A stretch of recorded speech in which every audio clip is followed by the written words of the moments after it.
A very good afternoon, ladies and gentlemen. Those of you who are joining us in the auditorium, thank you very much for joining us in person for today's talk. And for those of you who are joining us online from all across the world, a very good morning, good afternoon, good evening from wherever you are. Welcome to the Head Foundation Dialogue. My name is Vignesh, and it's truly a pleasure today for me to moderate, to introduce our speaker, and to be a part of this dialogue. As populations grow and as people move from rural to urban settings, our food supply is going to be challenged. COVID showed us how important food supply can be. It's such a critical part of our survival, but sometimes we don't give it enough thought. We don't think about where our food comes from. We don't explore it enough. Urban farming is a phenomenon that we are starting to find that's growing rapidly across the world, especially in urban centers such as Singapore. But beyond the production of food, what more can urban farming do? Can urban farming be a way for us who live often highly stressful, competitive lives? Can it be a way for us to unwind? Can urban farming be a form of therapy for those who are challenged with different illnesses? Can urban farming be a way to engage those who are living in their golden years? Can urban farming be used as a way to engage wider communities, to bring and integrate those with different abilities into our mainstream society? And today, we'll explore some of these issues. We'll discuss some of these topics, and importantly, we'll learn from our speaker, an expert in this field, someone who has been working for many years in the urban farming field. I think he calls himself an urban farmer I'm going to struggle to pronounce this, farmerpreneur. But I'll let him explain more about that. But ladies and gentlemen, it's truly a pleasure for me to introduce our speaker for this evening's THF Dialogue, Mr. Christopher Leow. And Chris, the floor is yours. Thank you.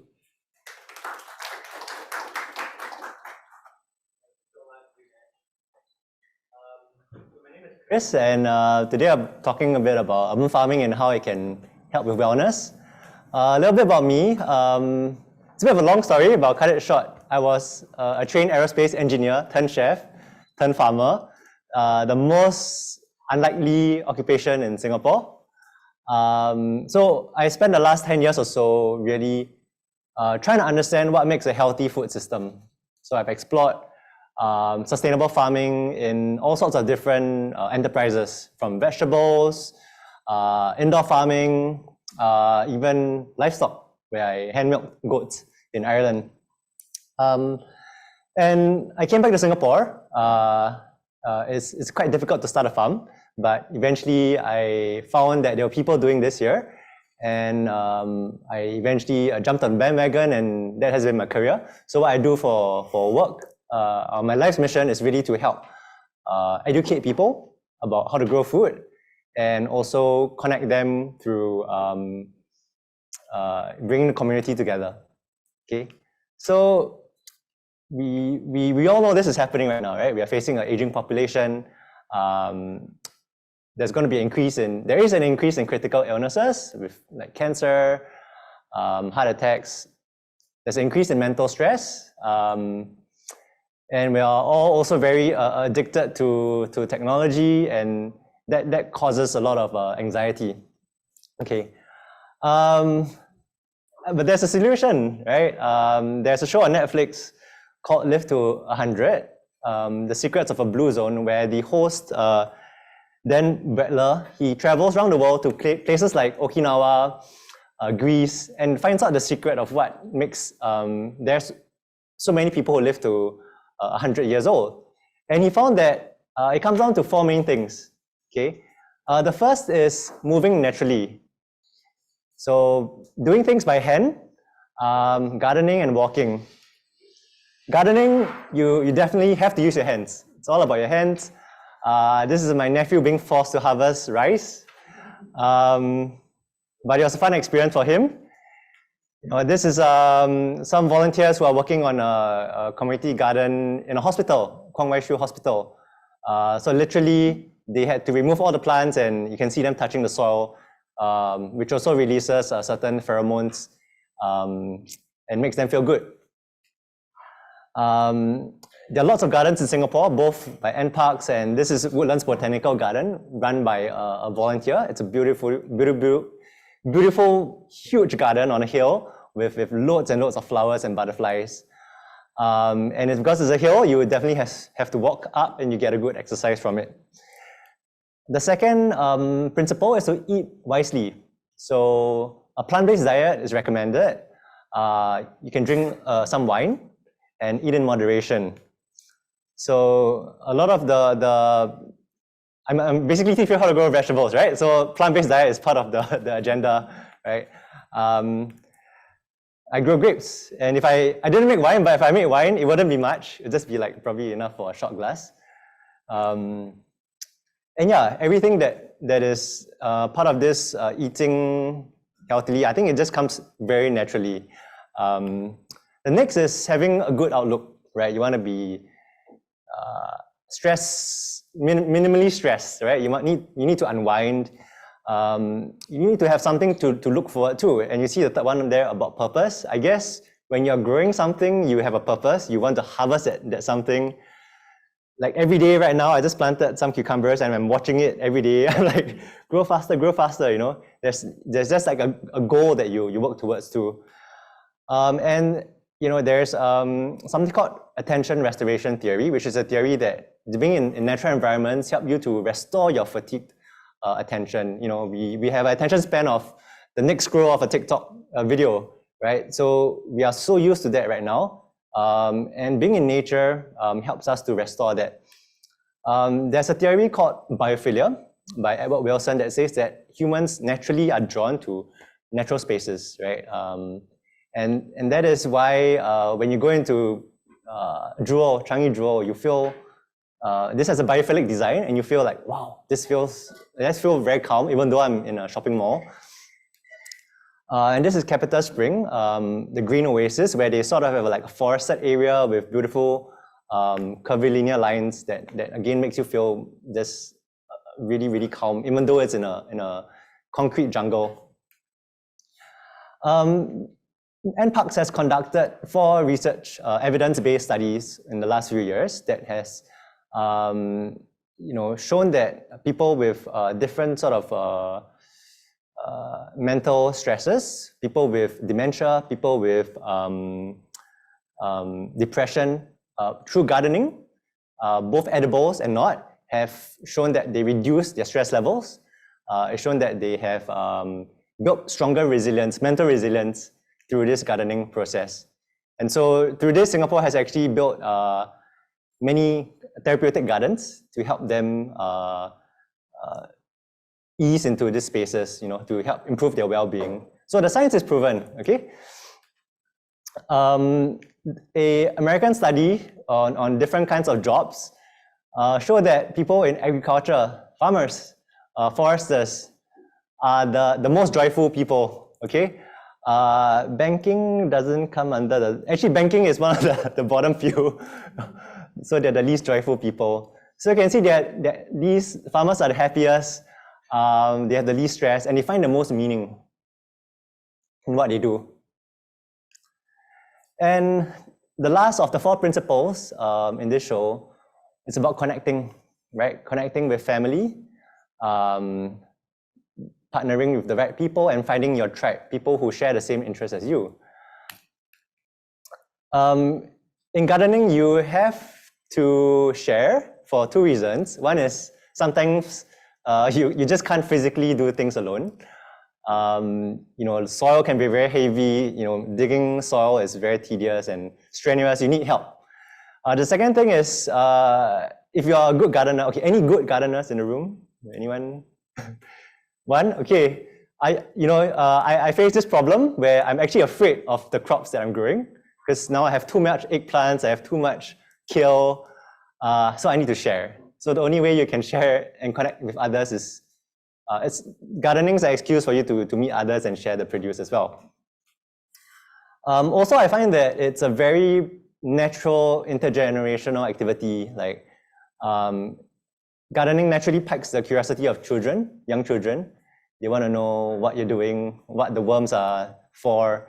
They like to water the plants, and it's just a natural bond with elderly people as well. Because in a community garden that I run in Serangoon, it's just a magnet for all people of all ages. And I find myself like a preschool teacher, as well as like a facilitator for the seniors who sometimes have their own arguments. But it's just really is a note for these interactions to happen. Okay, so now that I have convinced you and taught you how to live to 100, I'll talk about more of the farming side of things. Okay, quick history about urban farms in Singapore, farms in Singapore. We used to be an agriculture country. After the 1960s, most of our land was agriculture land. So we had vegetable farms, pig farms, and all that, as you can see by the green areas. But fast forward to the 21st century, we only have about 1% of our land being agricultural land. So that tiny area over there, I won't go into the details, it's a long story, but urban farming came about, I guess it was a very ground-up movement. I sort of apprenticed with my mentor Bjorn from Edible Garden City, who he wanted to be a farmer, but he found it was very expensive to start a farm here. You have to be a millionaire to start it back then. So he found all these spaces that were underutilized, like rooftops in places that they didn't need rental. So he started forming these farms in such areas. So where are the farms located today? It's very interesting because it's very diverse. Hospitals. This is at Singapore General Hospital, where they have a big aquaponics setup where they're intending to grow 10% of their leafy vegetables. And they also have a medicinal garden where they do research on the different genomes of the different medicinal plants. They're also located at parks. So this is in Jurong Lake, where they have an edible demo garden. It's a pretty sizable one, but it's really nice where it inspires people, shows them different kinds of specialty crops and teaches them how to grow food. Malls, you'll be surprised, but we do have two malls that are, one mall that is custom built with an urban farm on it, and that is Funan Mall, okay, right in the Civic District. There's a few other malls that have urban farms like Fairmont Hotel. They do have a aquaponic setup as well. And Raffles City, there's also an urban farm there. And there are community spaces like in Ang Mo Kio. There's this program run by Family where seniors can come together, they can garden together, and in return, if they compost, basically your salary is getting free vegetables, but what you put in is your effort, and you also bring food waste. Schools. So almost every school that I know has some sort of gardening program. Some is very small, some are very ad hoc, but there's a good movement that every school does have something now. And lastly, there are a lot more places that it's hard for me to explain or even describe, but these are underutilized spaces that could be offices, it could be, for example, this was a project we did before underneath a highway where we set up a pop-up farm for 3 months, growing things like microgreens and mushrooms. So I know urban farming is something very niche, very boutique, but if I look at it holistically and just the number of things that's going on, I basically put all the maps together, and so this is all the farmland, right, that we have. And then in the last few years, the government has released a couple of places on rooftop HDB car parks, and these are the farms up there. There are over 20 farms that grow vegetables. And with over 343 schools, primary, secondary, JC, polys, and even preschools, so there should be more than this. And every school being a little node, that's quite a lot. And there are over 10,000 community gardens in Singapore. And if you go to the Singapore Urban Gardeners Facebook, you'll find there are over 50,000 members. So there is a big interest in growing food. And collectively, there is a sort of a farming, gardening DNA and culture that we have intrinsically. Okay, so what entails urban farming? So anything that can grow in urban areas, from vegetables, you can grow them in soil, in planter beds or beds. It could be indoor farms, growing crops in hydroponics with grow lights in a climate controlled environment. However, this method is usually quite costly because of the energy cost and the capital cost. Hydroponics is a soilless way of farming using nutrient solution. It is input driven, so you have to buy the fertilizers that are imported. Aquaponics is a way of growing fish together with crops, so the fish manure or poop basically becomes the nutrients for the crops. But this method requires you to feed the fish, and thinking of the fish feed is important. And there could be other things like mushrooms, livestock. You could be growing quail, maybe keeping a couple of chickens to lay eggs for you. Yeah, so that all are the different kinds of things that urban farming entails. Also, there's different spectrums of how it can be organized. It can be a lot more commercially focused. For example, that photo on the right is Nick Farm. It's a farm that sells subscriptions for people to harvest their own vegetables. Or it can be more community focused, right? It can also be production focused or aesthetic focused. So there is a sliding scale, and there is no one size fits all. In fact, the commercial farms, what you tend to lose out is sometimes the people interaction part, because you're so focused on churning out stuff. It's all about optimization of processes and efficiency. And the community focus, you sometimes lose out on volume or something substantial. So so when I design farms, I look at who is the audience and what do they want to achieve. Yeah, but and I try to mesh everything together. So you find that often I'm right in the center of this. So the processes, something to think about, all these things like soil, fertilizer, it can be costly. Okay, I just did some rough math. It could cost between as low as $100 per square meter and above. Okay, depends whether you have infrastructure, depends whether you want to buy your fertilizers. Yeah, of course, the more you can DIY, the more you can make on your own, the cheaper it is. Okay, and the outputs are crops and the byproducts. So if you're growing fish, then the byproducts are the fish poop. So we're very lucky that in the last 10 years or so, urban farming has become sort of a ground-up, very niche movement to now actually having policy support it. So there are 2 to 3 general ways that it's being supported. One is from a built environment perspective. So the URA and MParks have come up with policies that encourage buildings to have urban farms. So if you do so, you have part of that funding for the farm built to be covered. And then from the ground-up movement point of view, there's been some funds like the Eco Fund, the Singapore SG Eco Fund, where community projects are being funded to run workshops and programs related to urban farming. Okay, so this part is really every time I go, people want to know like how to grow the plants, why their plants die. So this section is really like the 101s to give you some idea of how to get started. It is for anyone, it's for any level, whether you're an individual in a home, or if you're in an institution, whether you're in a school, or even if you want to run a program for your office, for example. So the first is design. Okay, when I talk about design, yes, I mean like it needs to look pretty, it needs to look a certain way. And I think that the design part is so important because that sets the tone, it sets the idea. Because often if you go into certain gardens, if there's no concept behind it, then it just looks like a random jungle, right? So having a theme behind it really does help bring everything together. But it starts off also with a very technical thing, which is you need to know whether the environment is suitable in the first place or not.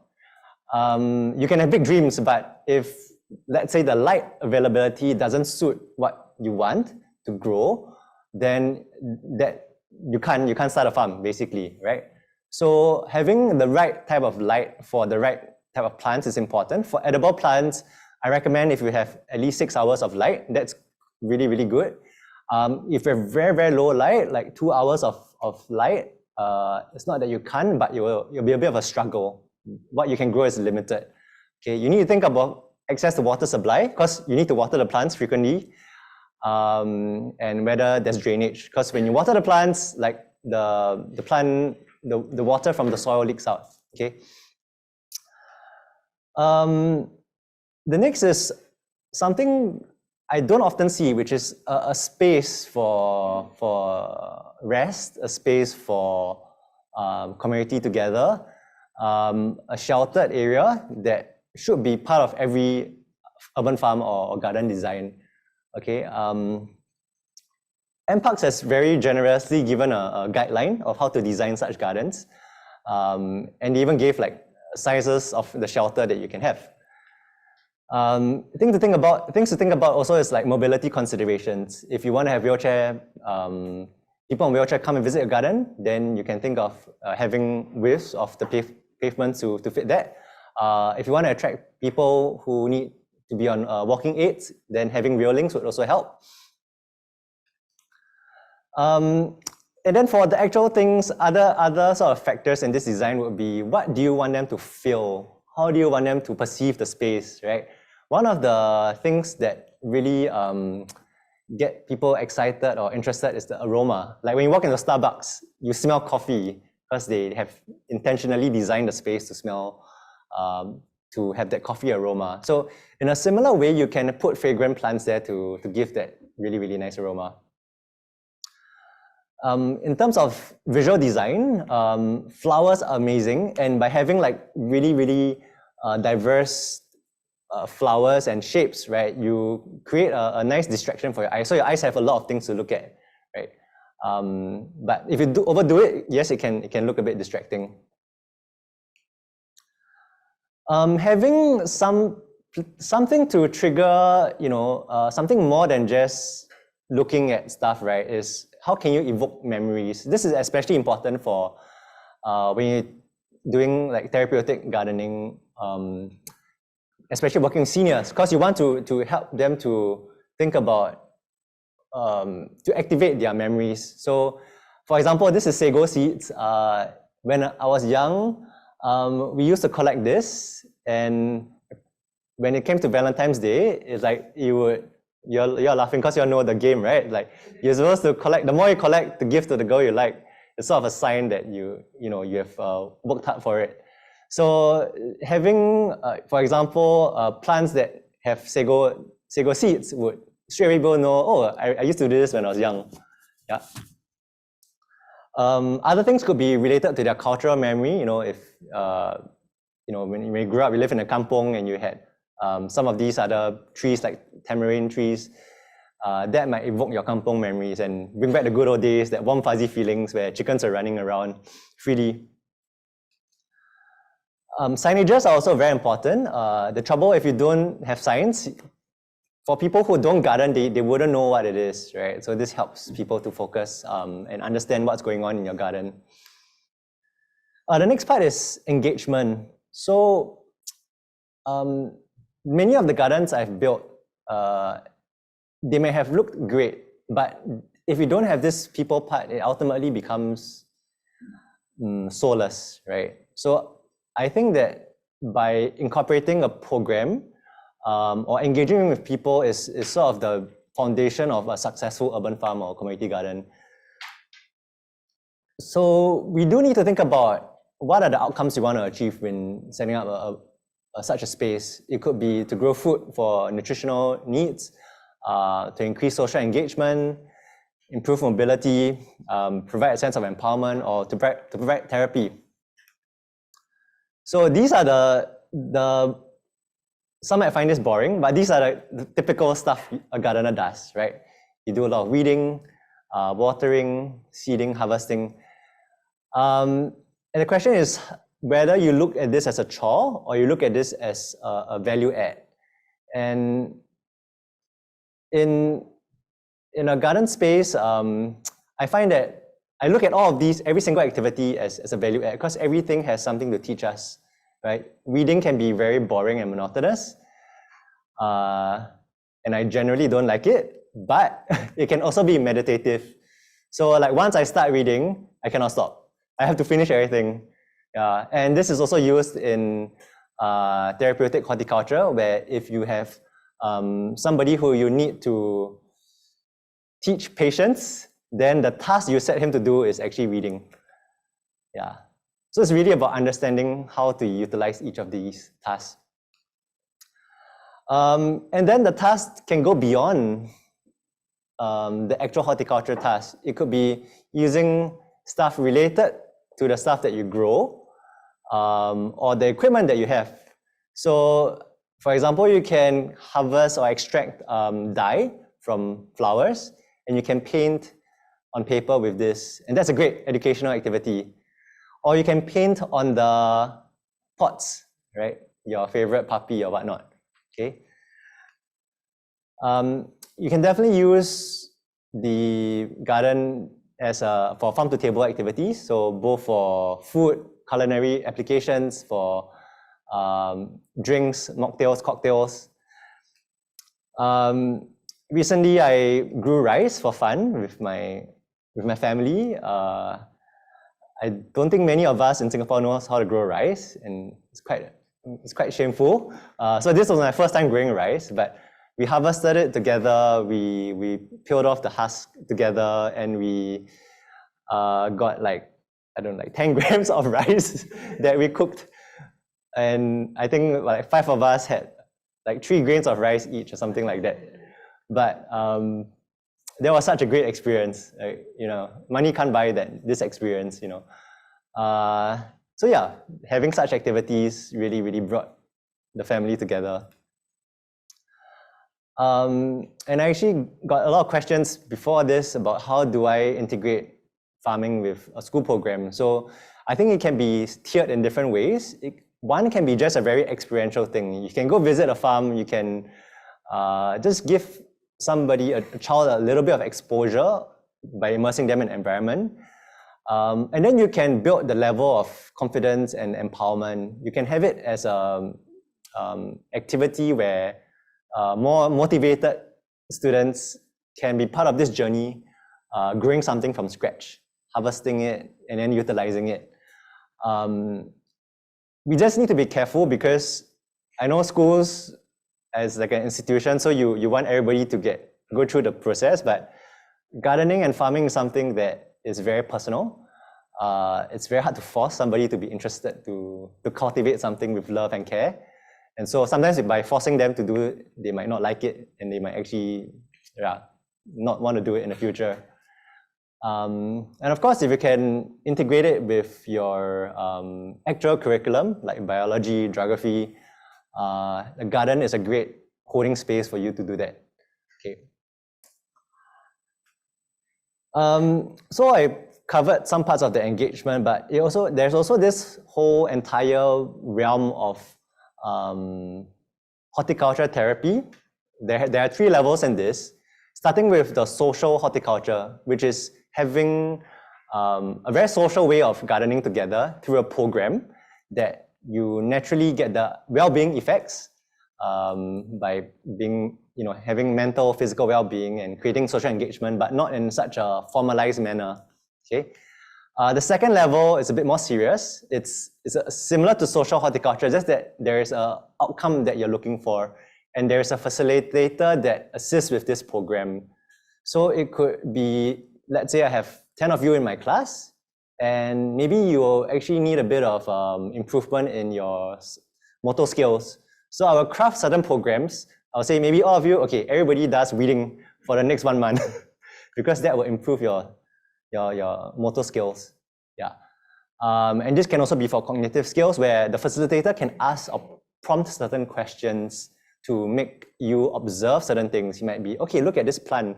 I want you to look at how many veins it has, or what are the shape of the veins. Yeah, so something like that.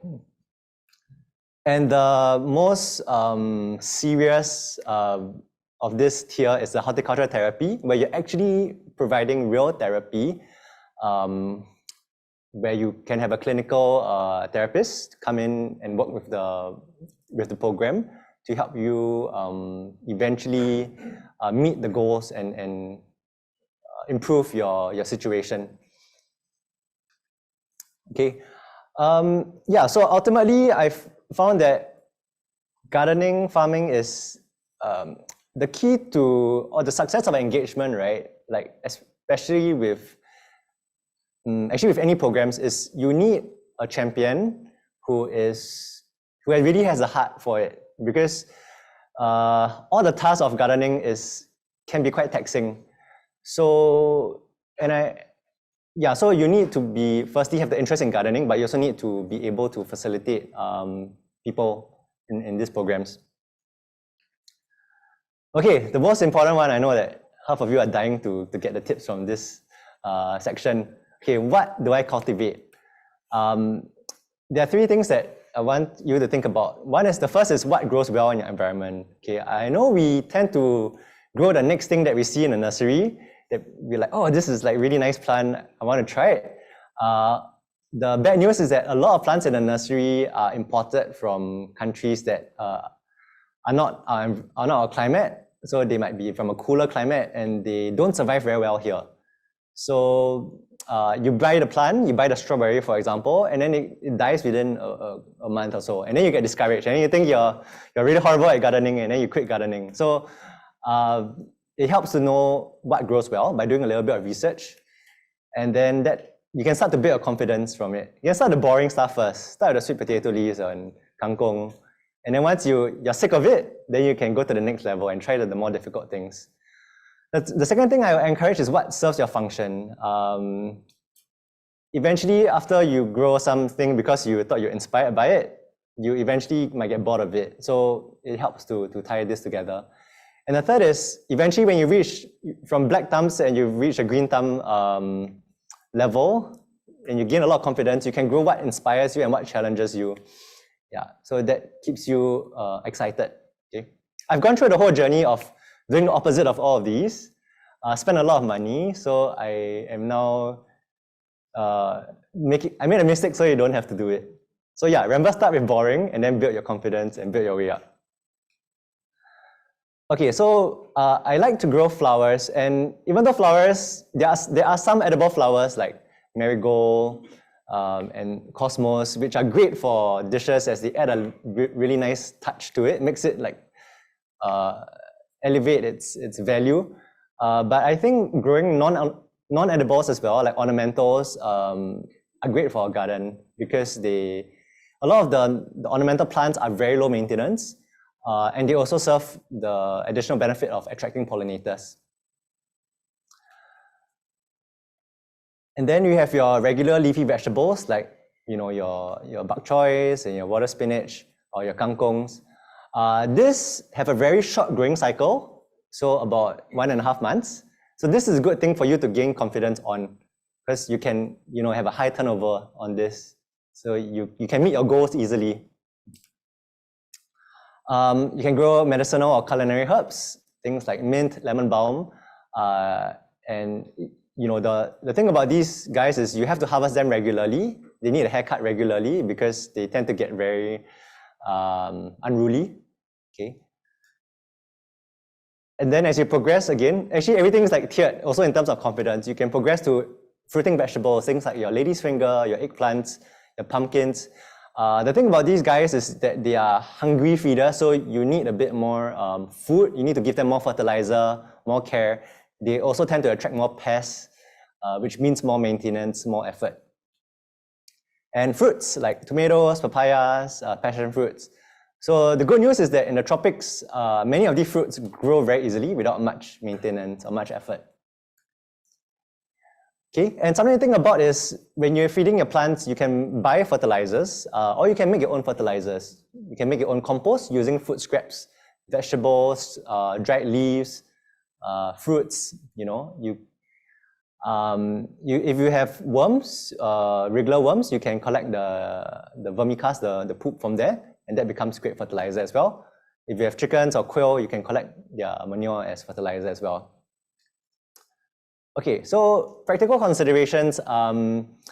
you can do things the cheap way, or you can do things the expensive way. I found that cheap is slower. So you can start, let's say you start out with, if you have a patch of grass with some soil underneath, okay, that's a good way to start, because you don't need to buy soil. All you need to do is start with that plot, and you can add fertility to that. So where does your fertility come from? The previous slide. Food scraps. So you can literally just collect fruit scraps from your apartment and slowly build that fertility. But that will take time. That will take months or even at least a year to build the soil to a level where it's suitable for growing food. Whereas you can just buy the soil, but again, I was sharing about 1 meter square costs about $100 just for soil. Yeah. Manpower requirements is something to think about, because you need to maintain the plants. You need to do things like weeding. So if you have, say, a school program, right? You have this beautiful vision of starting a school garden program, but who's going to do the work? Are the students going to be there watering the plants during the school holidays of 1.5 months? Are the teachers going to do that? Right? So sorting out these boring questions is important. Expertise requirements. Many teachers I know want to start programs, but they don't have the knowledge of gardening, and it is a challenge for them. So finding somebody with this expertise is very helpful. Okay. And lastly, integration with core activities. So if you're a corporate and you want to do some form of gardening program or activity, how can you tie it in with whatever you're doing on a daily basis, right? Otherwise, it becomes a one-off thing. It becomes a CSR thing, and then people just forget about it. Yeah. So the real success comes when gardening actually becomes a habit. Becomes part of your core value or system. People come to me and say, "Oh, I run this whatever organization, and like I see urban farming as a cool thing. Can I do it? Is there some way that we can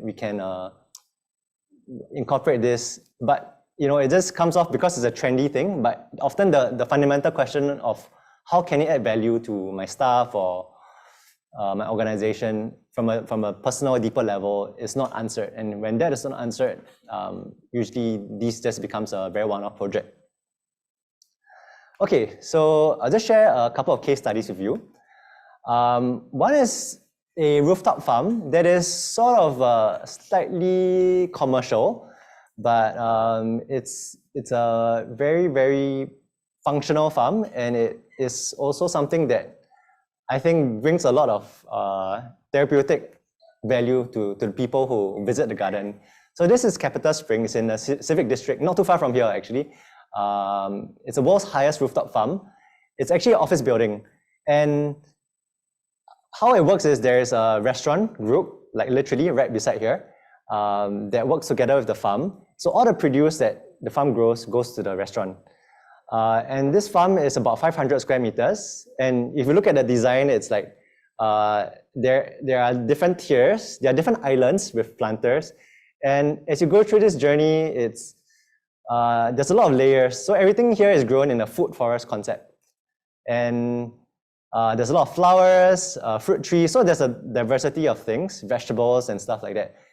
And so firstly, the location is great because the view is great. You can see Marina Bay Sands, you can see Malaysia, Indonesia, sea view. And then there's a utility value because the restaurant is right beside it and people can see that direct connection to it. And as they walk through this space, there are a lot of flowers, both, they're all edible, but some are slightly more ornamental, like roses.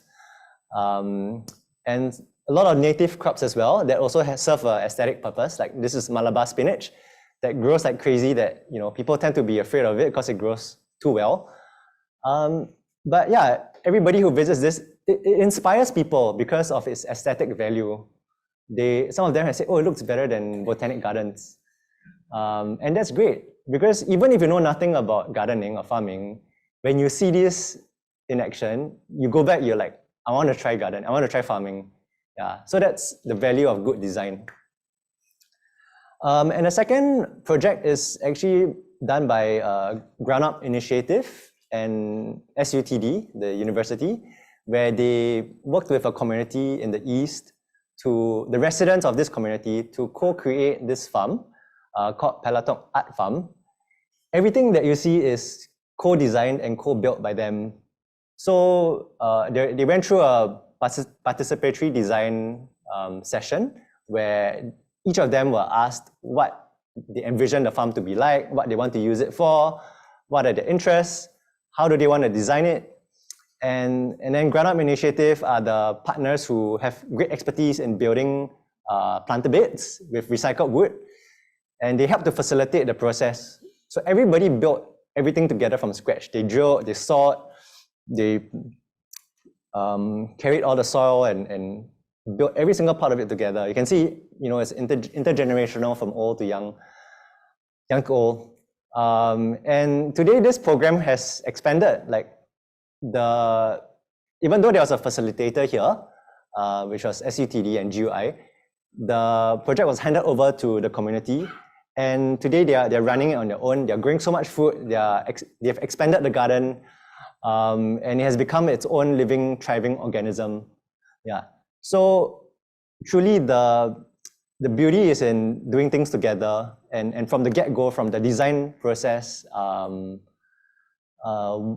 working with the end user, and getting their contributions and getting them empowered. And so I just want to end off with this quote of the author who wrote the Netflix show. The same things that help us live a long and healthy life are the things that make life worth living, right? So gardening, urban farming is really, I don't really see any downsides to it, to be very honest. And I guess the question is, how can we make this something more substantial, right? In the way that we live, the way that we work. Globally, there's only been a few countries that have really, where urban farming has really taken off. Singapore, Seoul, and Paris. But even then, it's still very, very token, right? I mean, if you ask yourself, the new HDB developments, how much of the space there's urban farming, but how much of the space is there given to urban farming? It's probably like a few hundred plots, right? Small plots, but there's nothing like of a entire development that has urban farming integrated in it. So that's where we need to do better and do more. Yeah, so thank you.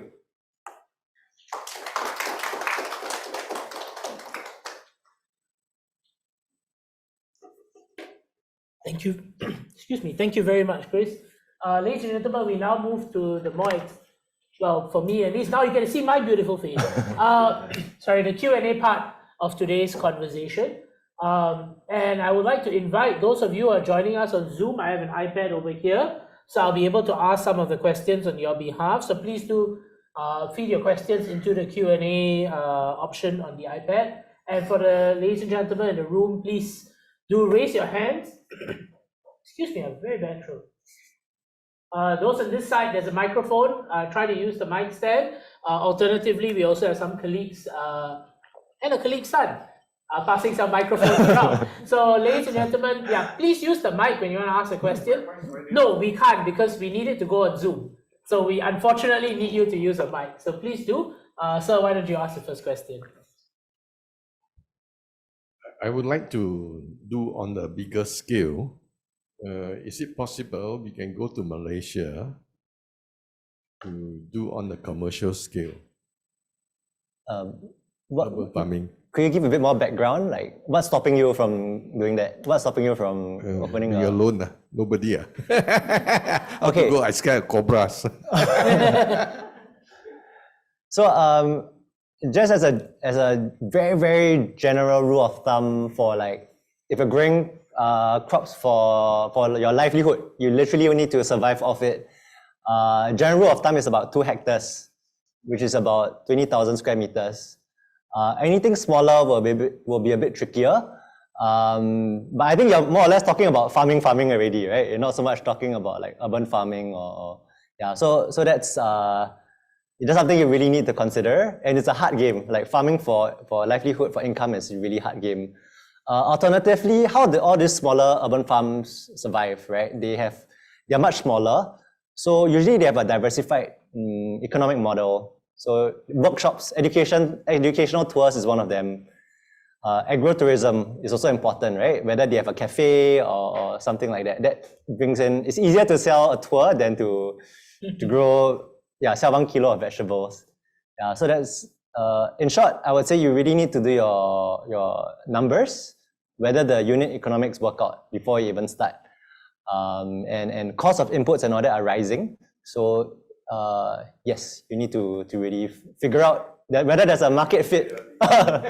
So that's a reason, one of the reasons why I don't really do commercial farming myself, because I know the challenges.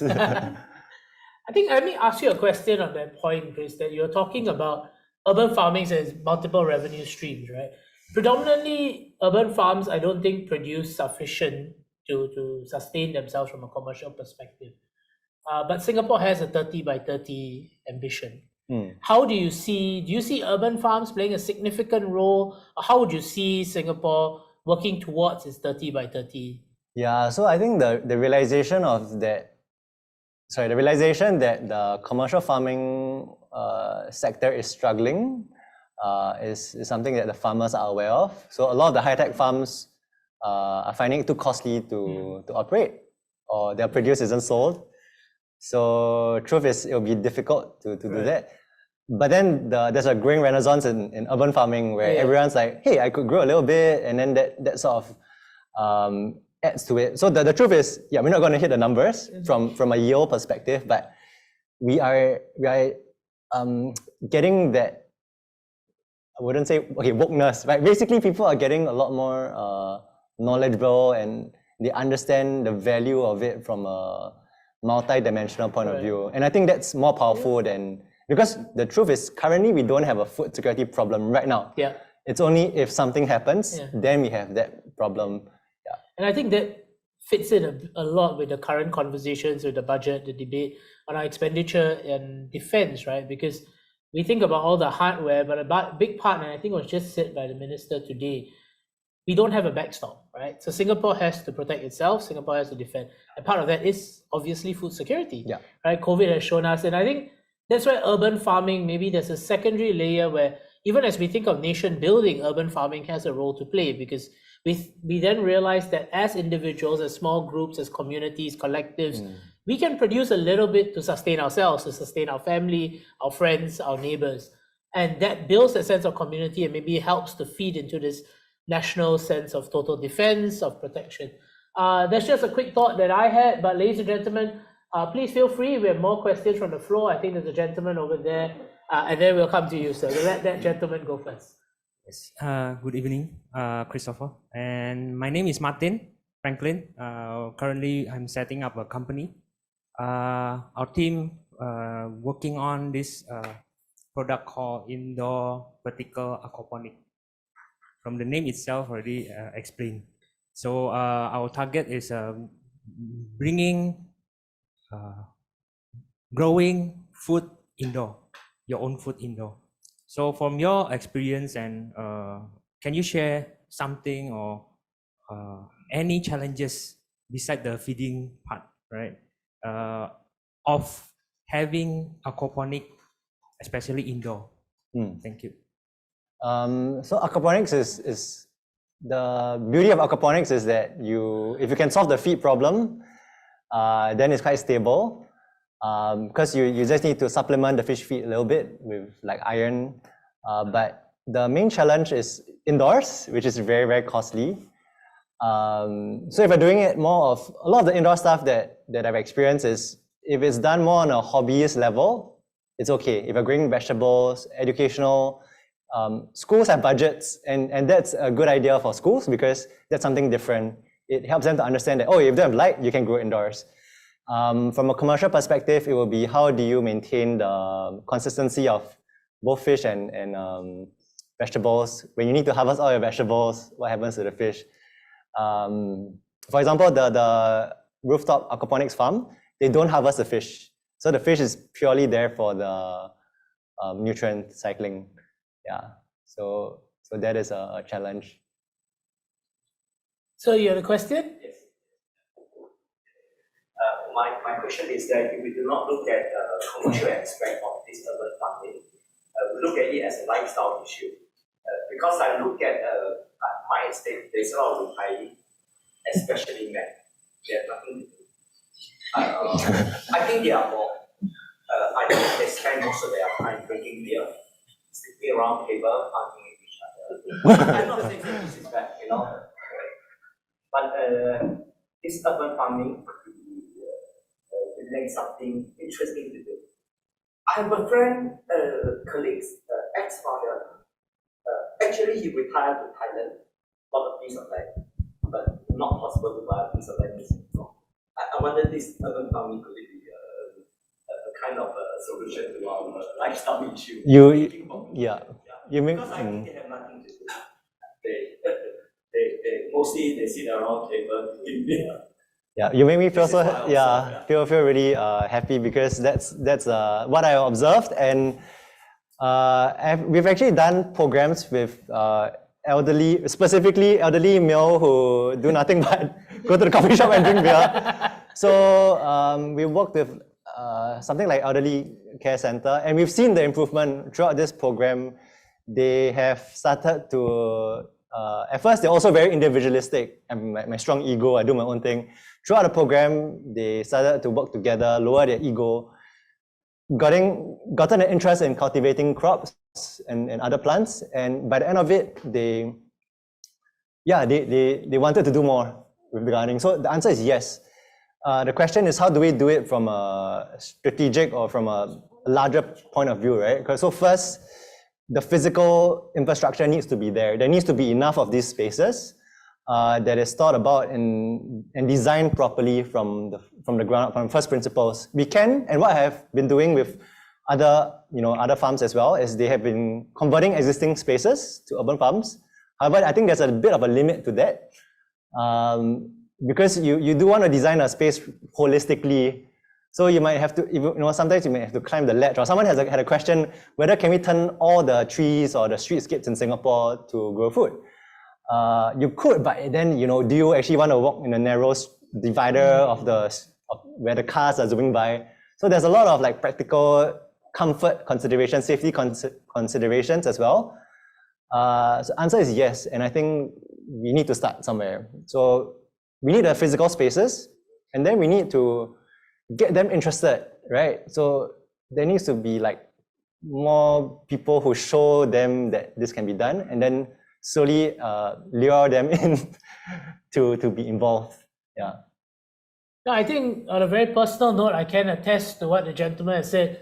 Watching my dad as he slowly winds down his career, I think getting him into plants, which was very fortunate that both my mom and my wife were into ornamental plants, and it keeps him a lot more occupied, and there's a sense of satisfaction, right? So if he sees his orchids bloom, he's like, hey, did you realize that this this flower is this color, and we got it. You give him a routine, like you got to spray this, not so much food consumption, but more in terms of the ornamental plants, and it does.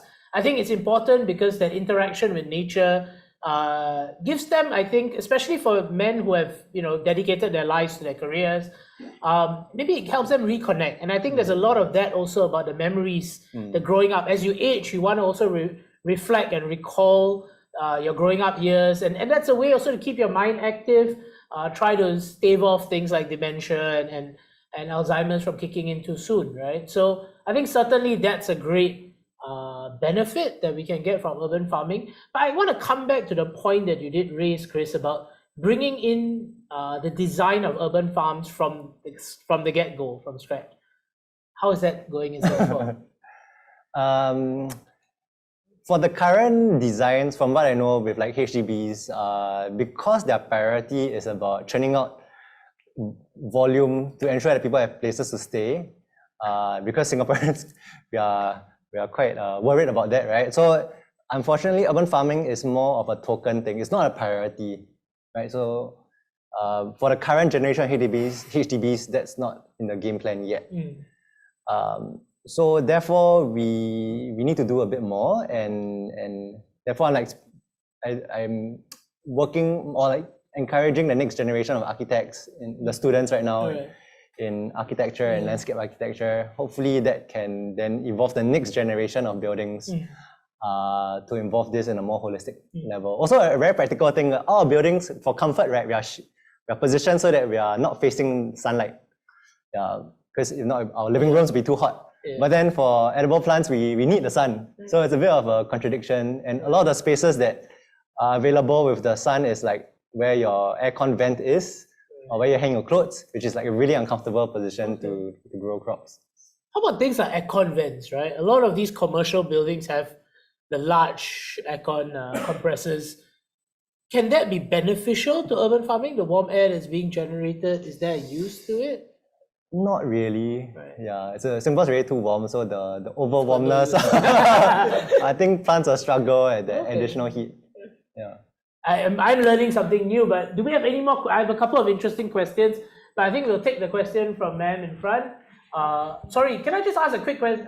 Can I just ask a quick favor from all of you? Do say who you are when you ask a question, so we are a bit more familiar. Thank you. Hello, I'm Denise Dillon. I'm an environmental psychologist at James Cook University, Singapore. And I'm very interested in people's biophilic responses, but also biophobic responses. So you've notified, that already that some people get a bit icky about hands in soil and whatnot. But what I'm interested here is a lot of it is human-centric. And if we get lots of urban farms over time, has anyone given consideration, have you yourself given consideration to human-animal interactions, the potential for then having to work against pests? So birds, rats, macaques, all sorts of other things that could be attracted to all of this wonderful bounty that everybody's starting to grow. And as you said, some things are grown in excess that you can't get rid of. So I love all of the ideas about this. I've been a farmer myself for, all the time I was growing up, but I do wonder in these very confined, a city-state like Singapore, where it's very confined, what's the potential for that future human-animal interaction issue?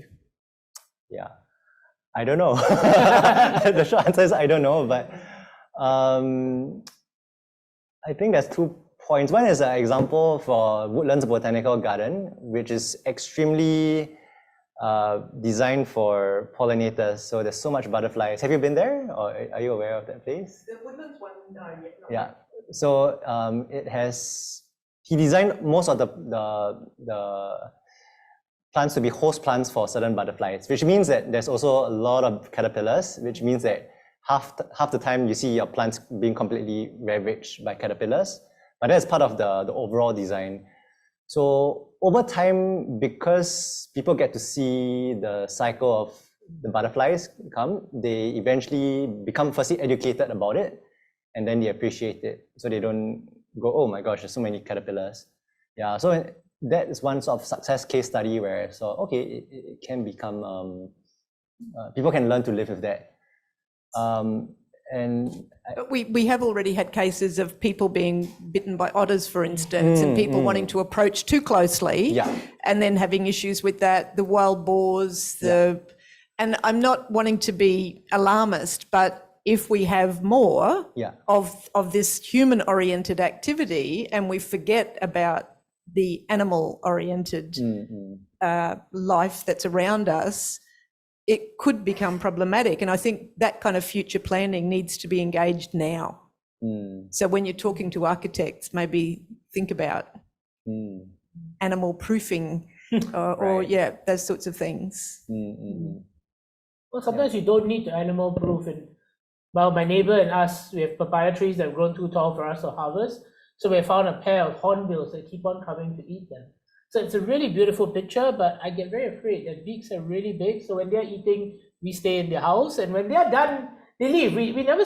They're really smart though. They know when the papayas have started to ripe, and they'll come and you see them over a period of a couple of weeks, and then that's it. You don't see them till the next harvest, and because these trees are just too tall and they just keep going, right? So, but that's part of the issue as well, because that's you as an individual, but we're talking about HDB communities, and some people might not appreciate that happening as much as others might. Well, thank you very much for that, ma'am. And I think it is certainly an issue we have to think about. You know, we live in a small community, and yes, but although otters have been a huge entertainment for tourists by the river, you know, the number of times I see them just stopping, and I have colleagues too, who some are in the room who will ask to stop while we're walking back to take photos of the otters as they are coming out of the Singapore River. But I think we have some very interesting questions. One particularly, one question has particularly jumped out at me from Sulian, if I'm pronouncing your name correctly online. And this is to you, Chris. How would you ensure the sustainability of community farms? Most of them, after a period of time, people lose interest and it dies off. Yeah, a couple of things. One is if it's a community-led, that means because there are two types of community farms. One is where they have allotment gardens, and basically it's individualized farm. Right. So there's no real community element. There's no like leader or someone who brings people together. So I wouldn't really consider that community, but I would say if it's like led by somebody and everybody grows to a certain concept, then you need a couple of things. You need a bit of funding. So whether it is the town council or government providing that, or donations, that helps a little bit. Sure. The interest of the leader and the selection of the leader is important, so that he has, it's a management thing, and also the quality of the things that you do, like the environment, the soil that you use, the quality of the seeds and all that plays a big part, because often what we get from nurseries or whatnot is not like, a lot of times the seeds are not viable when we buy them. So you start off on the wrong foot and you can lose confidence really quickly. And it's nobody's fault, you know. Right. Yeah. So it's really the nuances of all these things. Like you need a vision and you need a team that's really willing to execute it. So I've started this community garden for 3 years now, with a few volunteers. You know, so the idea is that it's an open garden where anybody in Singapore can come and harvest, take what you need respectfully. Right. It's situated in an elderly apartment, so everyone there is above 65. Right. The first year was conflict internally, externally. People are like, why are you taking the space that we used to have and enjoy? People didn't understand the idea of like the free communal garden thing. Right. Second year was pretty stable, but then nobody ate the crops because maybe they were, I don't know, shy, afraid to ask. And then we had all this bounty of stuff that didn't go anywhere. And then only third year, we're like, okay, finding the sweet spot of, okay, we're growing stuff that people want to eat. People are coming to engage with us. Right. Yeah, so I felt that the secret is really just to meet the different users and slowly give them what they want. So importantly, 2024, choose the right leaders. But I think on a serious note, it's important that the community is engaged, they feel a sense of ownership, and that takes time to build, right? The trust, I think maybe it's a very Asian thing also, that paiseness to want to. Sorry, for those of you joining us online, that sense of shyness, of embarrassment to want to take the crops from the garden. I think it's sometimes it's a bit strange, right? Like we're so used to a lot of public goods, but sometimes when it's given to us, we just don't know how to respond to such products. Yeah, it's quite funny because initially the team was so afraid of like vandalism or pure foraging, but now they're like, but okay, they can take more. I have too much like eggplants. I don't want to eat it anymore. Do you have any other questions from the room? I have a few more interesting ones, but yes. Do you have a mic, Matthew? Thank you. Scared. So Chris, you talked about like social horticulture, therapeutic horticulture, and horticulture therapy, right? So I understand that like in the UK with the NHS, if you go to the doctor, you tell them, oh, I have a certain ailment, they will prescribe like a course of gardening. So how do you think we can get like our polyclinics, on the right track?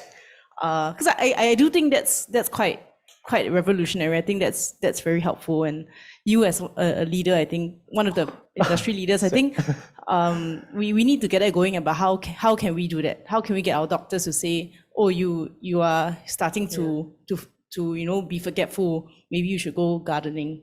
And here is your medication is to go gardening, for instance. Yeah, because we kind of know that really the science works, but it's not like programmized. So I think we just need to, we really need to do a proper pilot program and do an official study for a certain number of years. It's a very Singaporean style. I think once we have that locked in, then we have the data, then we can officially turn it into a science-backed treatment. Yeah. But do you have any suggestions or ideas? Well, I just think that we have to get the government on board, right? Because they are the first movers. Yeah. So we have to somehow, as like a ground-up movement, convince like our leaders that this is the way to go. And then once the government starts, then that's where the ball will start rolling. Yeah. For those who are new to like horticulture therapy, Singapore is quite new to it, but it's actually very established in Europe, US. It is a form of treatment. So I think that answers the question that was asked earlier, and I think I was talking about the relationship that you've had with elder care centers, working with them, and I think the question primarily was, has there been any sort of research done to quantify the benefits in the Singapore context? I think the answer is no.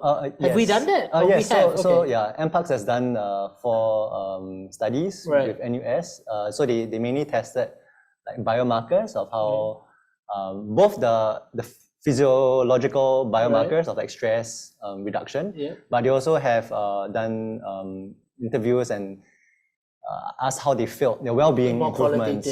More qualitative data. So all have shown the positive correlation.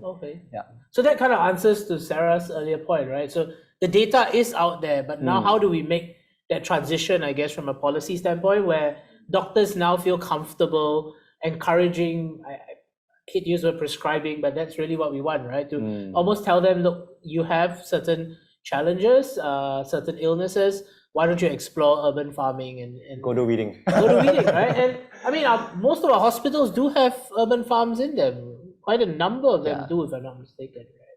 Right? That's something interesting. And if anybody from the world above, that's totally the wrong term to use. Sorry. Anybody in a decision-making position who's listening to us from Zoom or in the audience, please do give that some consideration. I think we have another couple of questions in the room. There was a lady. Yes, ma'am, please. Christopher, I'm Sarah. Earlier you shared that you are, for 3 years, you have started some community.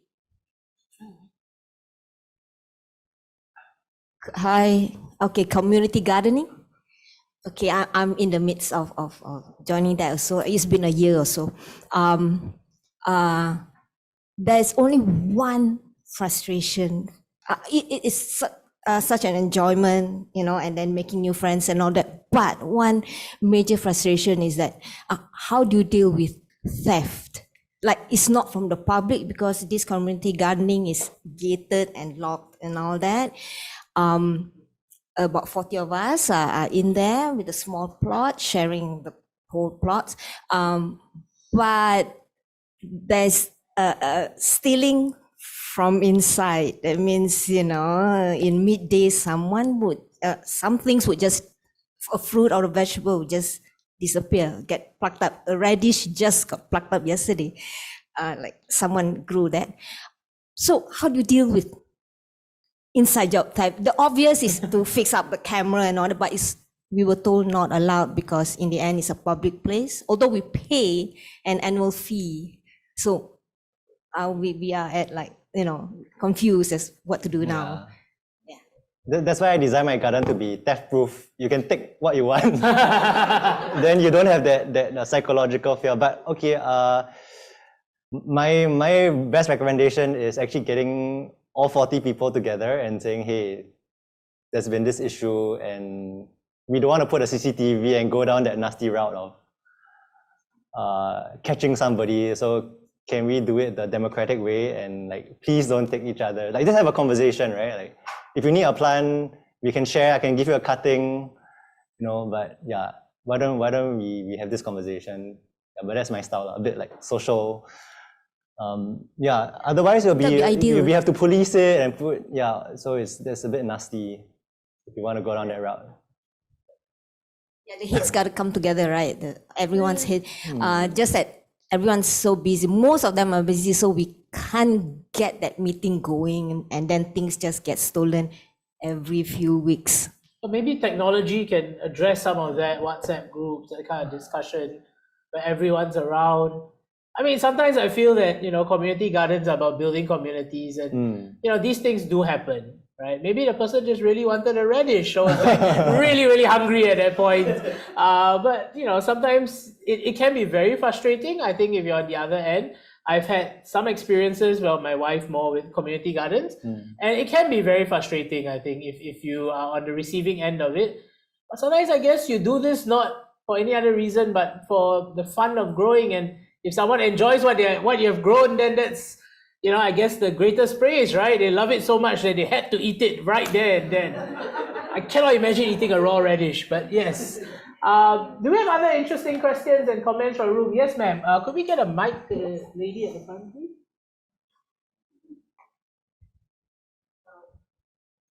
Thank you, Chris. Really, really interesting. And I was just wondering, like you mentioned earlier about the tri-gen connection, right? And I thought that is the main thing also, like the connecting of the children, the in between, the tweens, the elderly. And it seems like somewhere in between when you talked about going to schools and not wanting to force the kids, right? Like they lose that connection, like they start getting hooked on games, and also schools are tough, right? In Singapore, there are so many issues of kids just not fitting in, and it's like after preschool, they go into this like school refusal and then all the learning difficulties. Like how is there any organization that's trying to bridge all these gaps? And I mean, urban farming is I think it's just such a brilliant idea and such a brilliant way, right? It's like why wait until you're elderly and only know how to drink beer and the coffee? Then we should start early, right? And we should keep them going, right? But I mean, when we used to do like programs with the youth, the children, there are people with grass allergies. I get a sense that all this is also like linked to not being in touch with nature, not connecting, and that's why people are complaining when there are hornbills coming to eat their fruits. I would be like, I live right next to Jurong Lake Gardens, so I have hornbills stop by my place on the way there. It's like you build it and they come, right? And our waterways, when we cleaned up our waters, that's why the otters are back.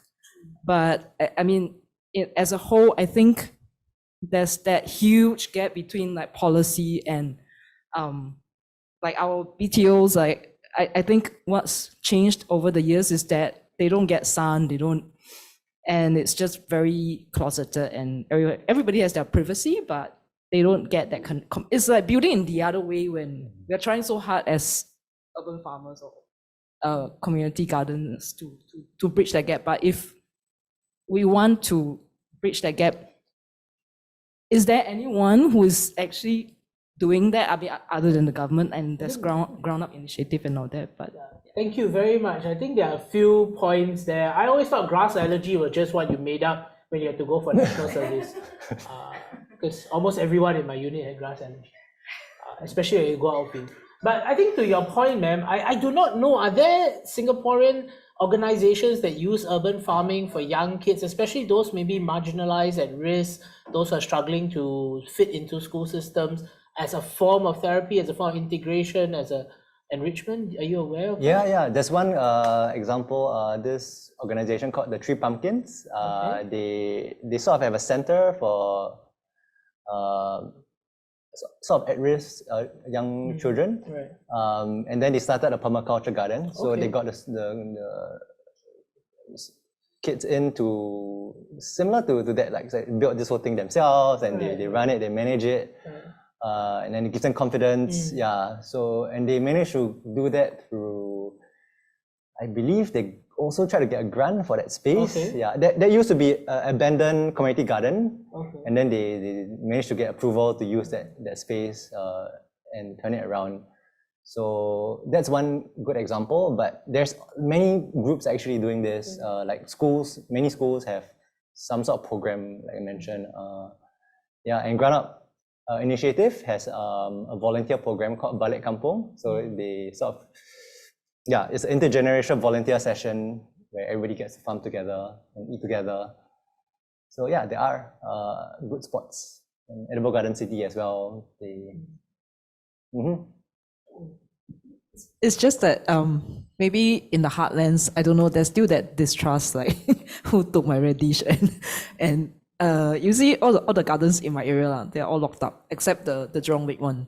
Yeah. And they have the same problem, like we do a lot of pruning, right? I volunteer there, and it's like, we're gonna throw it away, we're gonna put it in the compost, and the chilies actually can feed my whole estate, but yeah, exactly. so what I do is I just bring and then I leave at the, just leave at the leaf lobby, someone will take. But because everybody is like, go to work, come back, go to work, come back. They don't go into their surroundings because they are so stuck in the routine. Yeah. So how do you, unless you put the Balik Kampung, like there's a satellite everywhere. Yeah, that's the dream. Yeah, which is why I did the talk. Ultimately, I don't have the answers, but now I'm like planted the idea in all of your heads already. So then hopefully everybody can like do something about it. But I also noticed that it is actually nobody's fault. Like I find that it's also a bit of a generational thing. I think like my parents' generation, they grew up in an era of scarcity. So to them, what they grow is precious. So when I gave the idea of let's grow, like I grow but other people take, they're like, are you crazy? Your effort, why are you giving out free? So it's just because they grow up in an environment. Then my generation is a bit more like allowed, because we're in a way entitled, privileged, so it's slightly different mindset. So it does take a generation to see the change. I think quite positively, a lot of younger people they're starting to understand that we need to do more than go to work, come back, go to work and come back, right? We need to engage our environment better. The sense of community building is greater. I think it's just, to me, very simplistically, I think it's the rapid pace of development that Singapore went through. That a generation before ours, our parents' generation, was unfortunately born into an era of scarcity and had to basically just do that, go to work, come back, so that we can reach this level of development that we are now enjoying. And our generation, fortunately enough, has been born into that and probably see the world slightly differently and want to reconnect back, right? These priorities about connecting with community, building kampong spirit, the idea of urban farming, community farming, sharing your produce. Maybe for a generation previously, it just was never a priority because you had to put bread on the table, quite literally. You had to meet these basic needs. I also am very cognizant of time, so I think I'll get another maybe 2 questions from the audience, if we have them. Quick questions, please. And then we will get a few questions online, but we'll get the 2 back to back. So do we have some questions? I did have a few people, but we've answered. Anybody in the room might want to ask a quick question? Okay, so we have 2. We'll give it to the gentleman first in the jacket, and then sir, maybe we'll take them back to back. Yeah, please. Sure. Thank you for speaking. I'm Albert from SUSS, currently also doing a program related to ecopreneurship, and that very interesting coverage of what you have shared in relation to the possibility. I'm also a special needs educator, so there was some question that was being raised about what are the possibilities of urban farming for persons, for maybe disadvantaged individuals. How do you see the potential of planting this seed into Singaporeans to look at having people with special needs using urban farming as a very plausible employment possibility beyond just the special needs school doing their small little clusters within it, how to make it nationwide?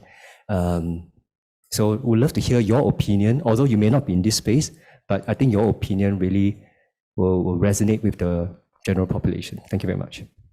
Thank you very much, Albert. So you want to ask your question quickly? Yeah, it's about the sustainability of urban farming. For example, if I get a piece of land overseas, Malaysia, and I don't want to market, I just want to sustain myself, maybe with a solar panel, free electricity, free water, and sustain yourself for your retirement and be a farmer. That's it. That was my retirement plan. That's mine too.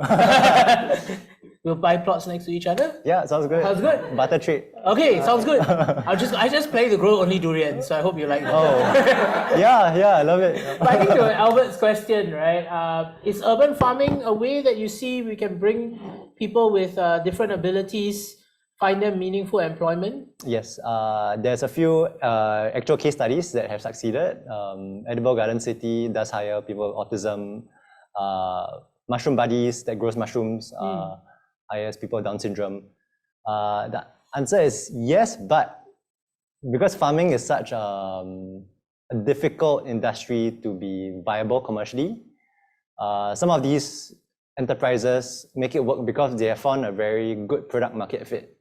Edible Garden City, they are produced is very high end microgreens, edible flowers that are sold like more than $100 a kg.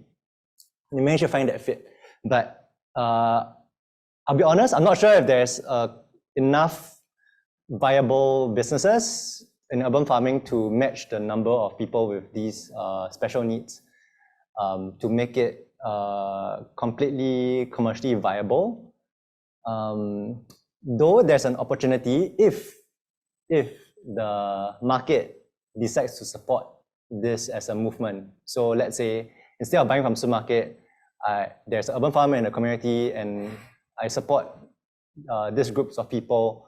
I make a lifestyle choice to support this for the work, for the good of the community.